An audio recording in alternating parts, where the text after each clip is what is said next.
Hi everybody, another question and answer session today. Somebody's asked, not sure who this was, but somebody's asked, what's the best option for the fridge when not using it? I'm still using the van from day to day. Is it best to completely turn it off? Any good tips? So as far as the fridge is concerned, if you're not using it, obviously you don't need to have it on. The only bit of advice I would probably suggest, as with most fridges, for example home fridges, any fridges really that you're on there, if you're not using it, it's best to keep it open, just to allow some ventilation that actually runs through it. Just for myself, I've always done that whenever I've been camping. If you've been on caravanning, if you've ever done any of that, you'll find the fridges there have a secondary lock mechanism on the fridge door, so that it keeps it ajar for when you're not actually camping in it, and just keeps the air in allowed to go in. And the best way to do that on a California obviously is just to open the fridge up and maybe put a small tea towel or something just into the thing, and that'll keep it open. But what it will also do is stop it rattling its head off, so you won't get an annoying rattle as you're driving down the road as well. That's what I would do for that. You don't need to turn it on or anything like that, but obviously that will stop any mold or condensation or anything like that from coming in on the inside of it if it's full up. If anybody else does anything else, let us know in the comments box below, but that's what I would do. Andrew has asked, is SatNav standard on Coast models? Unfortunately, SatNav is not standard on the Coast model, and you've got the choice of upgrading to the navigation system. You've got two choices there. You've got moving up one or moving up to the Pro version, which is the one without any buttons on, and gives you the flat screen that's on there. So both are an option. Obviously, on the Coast model, you do get app connector standard.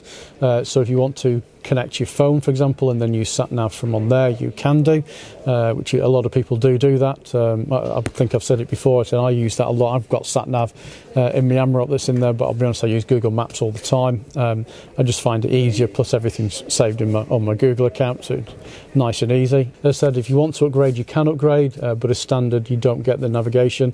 That's what becomes standard when you move up to the Ocean model, and you do get navigation there as standard. Exad has asked, can I carry a kayak on the roof? How would that work? Would I need to buy roof rails, etc.? Well, yes, you can carry a kayak on the roof. On the roof of the California, you've got a weight limit of 50 kilograms, and that obviously that includes roof bars, because you'd need to buy roof bars to go across that go into the slots. So as standard, if you look at the roof when it's up, you'll see that there's two sliding rails on either side. That's where you would mount your crossover bars. So you slot them in there and then move them into position, and you can position them wherever you need them along those particular rails. And then from there, then obviously depending on how you're carrying it, you can actually buy kayak carriers, which is basically an attachment which it's basically a pole that goes straight up, so that then obviously you can attach your kayak to that, and you'd usually get two per bar, so that you can put one on each and then strap it around from on there. Alternatively, obviously you could just put the kayak flat, or probably turn it upside down when you can do it, and then obviously you could attach it that way as well, and I think there's attachments for those as well. So you definitely need the bars that go across, and you need the ones that's on there. Weight limit wise, you wouldn't be a problem. I'm sure you'd be in your 50 kg. Obviously I don't know the size of the kayak you're talking about, but it's worth just checking that before you go and get one. So Stephen has asked, can traffic sign recognition be fitted after delivery? As far as I'm aware, the answer to that is no. It's not something that we can add from the dealership's perspective that's on here. I'll be honest, I don't know whether it is purely a software thing or not with traffic sign recognition. You find, for example, things like App Connect, that is something we can add afterwards. There's a fee to pay, because I think it's to do with licensing and things like that, so it's a cost option. I don't know whether traffic recognition is something that couldn't be. I will have a quick look and see whether it's something that's available in the cars. That's generally the way that these things go. If it's something that you can get with the car section, so with Volkswagen cars, then it's probably something that might come eventually with ourselves. Certainly did. That's what happened with App Connect. It's been available to purchase an option with the car section, then eventually it got added to us here. So it might be worth checking that out, and I'll probably do the same thing as well. I can report back onto you, but as far as I'm aware at the moment, that isn't something that can be retrofitted. So I'm going to move on to tyres now, and we've had two questions, one from Chris M, and the other one from Kev. So Chris M asked about what are the correct tyre pressures and where do I find the info for. So if you open your driver's door card and look onto the bottom of the B-seal that's on there, you'll find a sticker about so big, and in there it will give you your tyre pressures in both PSI and in bar of what the vehicle tyre pressure should be. So just find your tyres you've got fitted that's in there, and then it should obviously give you a tyre pressure that's on there as well, depending on what type of loading you've got on the vehicle. So you should be able to find those in there. Kev's asked a very similar question, but Kev's moved on a bit because he said, I've got 20-inch wheels, and he's got the tyre pressure monitoring system that's on his vehicle. So obviously that tyre pressure monitoring system is based around what's the standard featured wheels on this, because the largest you can get from the factory are 18-inch, and that's the maximum that's available on the tyre pressure monitoring system. Obviously Kev's fitted 20-inch wheels, which again you can fit 20-inch wheels from here at the dealership.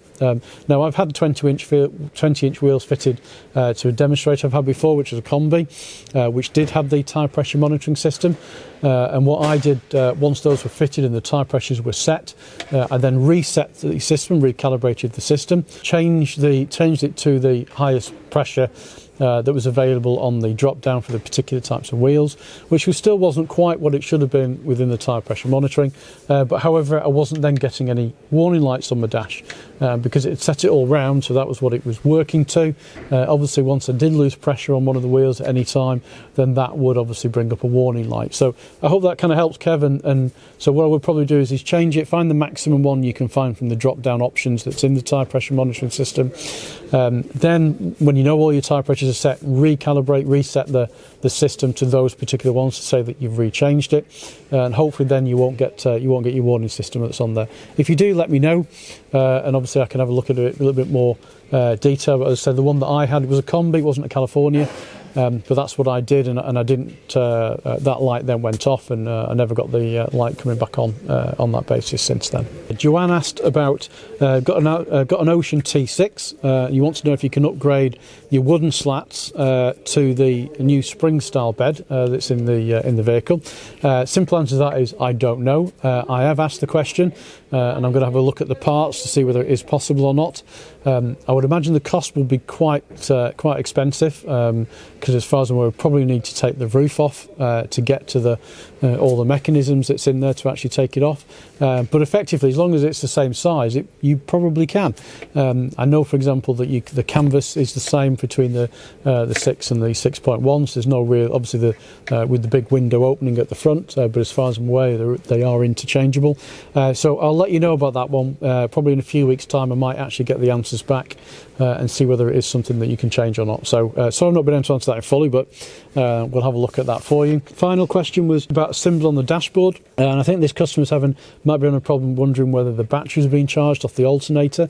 So we are very shortly doing a video that talks about, we're looking at the electric side of the California Ocean and Coast models, and we'll also do it on the Grand California as well, and what does and doesn't work off being mains connected, or if you're driving along, how things are charged, how the actual system works itself in a little bit more detail than we probably would normally do. And the reason for that is because we are getting a lot of questions like this to say, is this charging? How does this charge? Does my air conditioning unit when I'm plugged in, when I'm not plugged in? Which sockets work, for example, when I'm plugged in and not plugged in? How does my inverter work? Things like that. So we're going to do a video that just looks at those particular elements.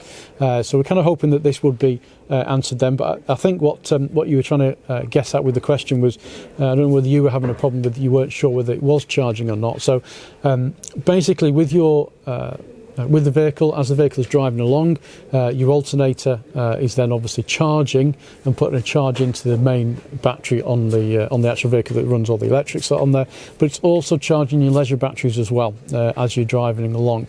If you're stationary and just ticking over, that's not really doing a great deal. Your vehicle needs to be running. That's when the alternator itself produces its output. That's what should happen. You mentioned about it's charging when you're plugged in the side of the vehicle, because you get your charging light up. that's on your dash, you are correct. You do. With previous models, with the 6 model, obviously the display would show you then if it was charging from the batteries, because it used to flash and show you that it had this big G symbol, and so you knew then that it was charging because your engine was running. Basically, that was what it was actually doing, and it was showing it was on there. Where with the 6.1, it's not quite the same as that. So I said, hopefully that you understand that it should charge. So I think that was kind of what you were getting at. Be asking how you can tell if it's actually charging. Well, we're going to go into more detail of that with the video that's coming up shortly. So rather than going into it now, it's on there. So we'll come back to that one and let you know. But I think the main comment you were asking about was you wanted to know whether it should be or not, and the answer to that is yes. I hope you enjoyed today's video. If you have, give us a thumbs up, give us a like. If you don't subscribe, please subscribe. It really does help the channel out and keep us going from here as well. And we'll see you again next time.